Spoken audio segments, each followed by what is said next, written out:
People have been using their iPhones for a week and a half now, just a little longer than a few of us waited in line for them. So we wanted to know, is it living up to expectations? Let's ask a couple of experts. Stephen Levy, technology columnist for Newsweek, loves the iPhone.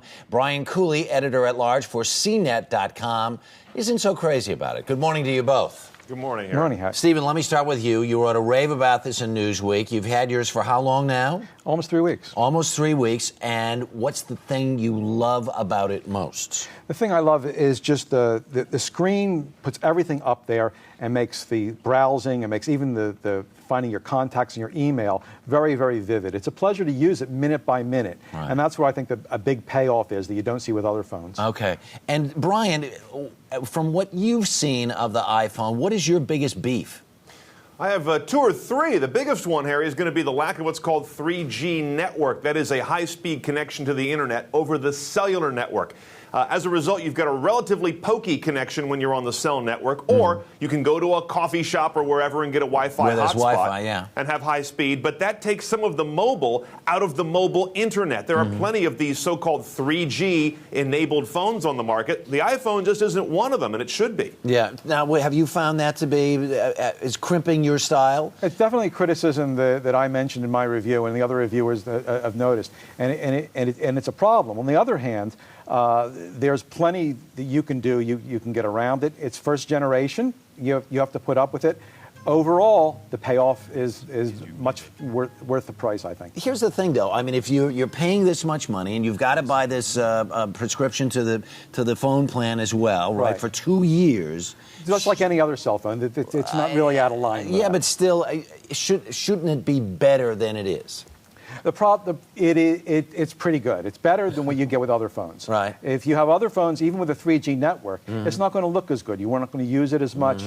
There's plenty of Wi-Fi out there in the world. Yeah. Sometimes you're not going to get the ultimate experience using it. Right. When you use YouTube, it'll be fuzzier when you're out there. But if you're in a city, there's plenty of Wi-Fi. But if you walk 5 blocks away, there's no Wi-Fi.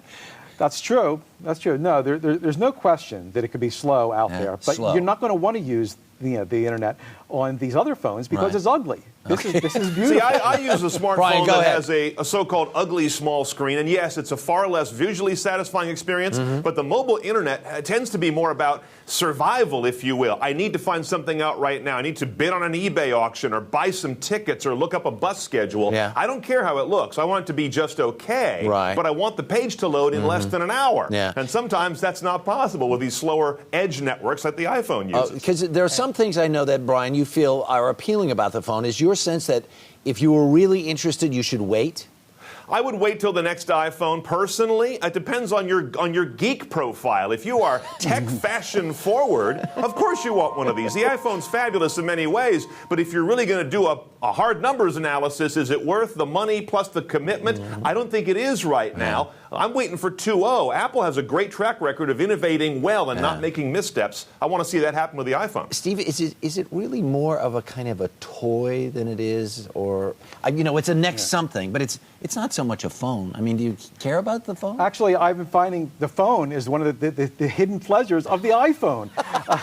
It's a great phone, right? And the thing, they have this visual voicemail where you could actually see all the voicemails that people leave for you and choose the ones you want. Right. I use that a lot, and that's very valuable to me. Right.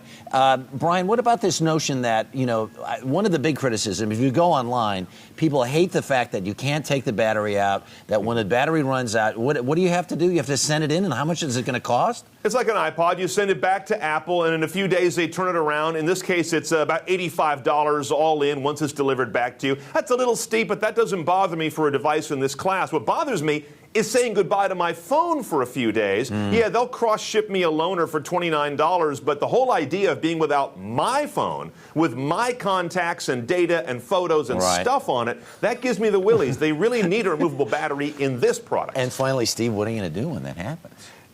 Apple makes it really easy. The data really lives on your computer, so the phone they give you will be your phone exactly the same for those 3 days. That's not a big problem. Yeah. I can see you not. You probably sleep. Do you sleep with it under your pillow?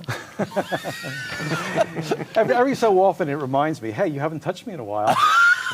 Stephen Levy, thank you very much. Brian Cooley, do appreciate your expertise. Thank you so much.